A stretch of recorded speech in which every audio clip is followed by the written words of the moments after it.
ఎట్టకేలకు దేశ జనగణనకు అడుగుపడింది. దేశ 16వ జనగణనను 2027 ఫిబ్రవరిలో చేపట్టాలని కేంద్ర ప్రభుత్వం నిర్ణయించింది. దీంతో పాటే కులగణనను చేపట్టి అదే నెల చివరి నాటికి పూర్తి చేయనుంది. ఇందుకోసం 2027 మార్చి 1ని రెఫరెన్స్ తేదీగా నిర్ణయించింది. అంటే ముందు రోజున ఫిబ్రవరి 28వ తేదీ రాత్రి 12 గంటలకల్లా జనగణన పూర్తి కానుంది. అంతకు ముందే 2026 ఏప్రిల్లోనే తొలి విడత హౌస్ లిస్టింగ్ ప్రారంభం కానుంది. మంచు ప్రభావిత ప్రాంతాలైన లడాక్, జమ్మూ కశ్మీర్, హిమాచల్ ప్రదేశ్, ఉత్తరాఖండ్లలో 2026 సెప్టెంబర్ ఆఖరు నాటికే జనగణన పూర్తి కానుంది.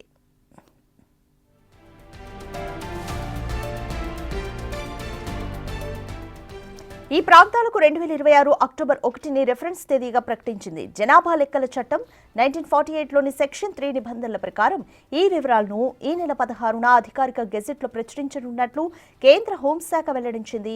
వాస్తవానికి 2021లోనే జనగణన జరగాల్సి ఉంది. కోవిడ్ మహమ్మారి కారణంగా అది వాయిదా పడింది. ఇన్నాళ్లకు మళ్లీ కొత్త స్కెడ్యూల్ వచ్చింది.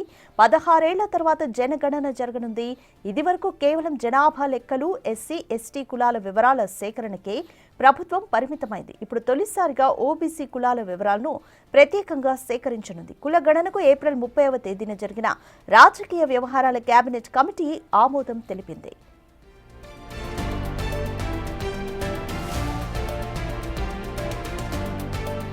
జనాభా లెక్కలతో పాటే జాతీయ జనాభా రిజిస్టర్ను అప్డేట్ చేస్తారా లేదా అనే విషయంలో స్పష్టత ఇవ్వలేదు.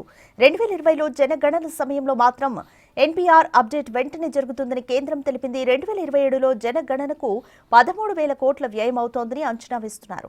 2021లో చేపట్టాలనుకున్న జనగణనకు 2019 డిసెంబర్ 24న జరిగిన కేంద్ర కేబినెట్ ఆమోదం తెలిపింది.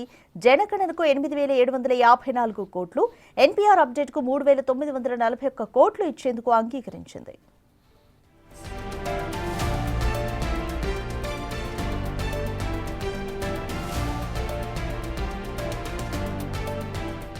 రాజ్యాంగపరమైన ఇబ్బందులు తలెత్తకుండా దేశవ్యాప్తంగా అసెంబ్లీ, లోక్సభ నియోజకవర్గాల పునర్విభజన కోసమే కేంద్రం జనగణనను 2027లో నిర్వహించాలని నిర్ణయించినట్లు రాజకీయ విశ్లేషకులు అంచనా వేస్తున్నారు.